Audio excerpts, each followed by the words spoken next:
Ես մեր ուշադրությունը հրավիրում եմ այն փաստի վրա, որ գենդերային չի նշանակում միայն կանանց, այլ սեռով պայմանավորված։ Տղաների նկատմամբ էլ մենք ունենք բռնության շատ լուրջ, այն որ մանկասակ երեխային հայհոյանք են սովորացնում հարգելի գործընկերներ, դա բռնություն է, դա գենդերային խնդրականություն է,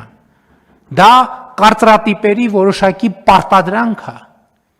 Եվ մեր երկրում կա այդպիսի երևույթ, որ պետք է բան կներեք սև շոր հագնես, ծիծակ կոշիկ հագնես եւ այլն, որովհետեւ դրանից դուրս արդեն բան է, կասեն էս ինչի ասենց։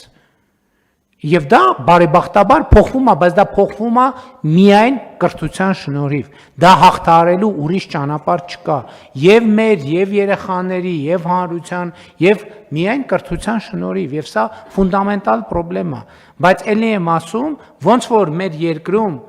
կա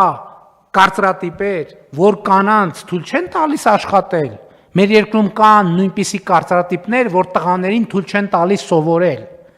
Ես պետք է մենք խոստովանենք։ Ոնց որ կան կարծրատիպեր, որ կանանց չեն թողնում հանրային ակտիվություն ցուցաբերել եւ այլն, նույն կերպ կան կարծրատիպեր, որ քառակուսիից դուրս մտածել չի կարելի տղաներին։ Որտեվ ճիշտը մի հատ է, պետք է այդ ճշտի մեջ մտնես, որ ճշտից դուրս եկար, ուրեմն դու սխալ ես մտածում։ Եվ մենք չենք գիտակցում այս խնդրեմը,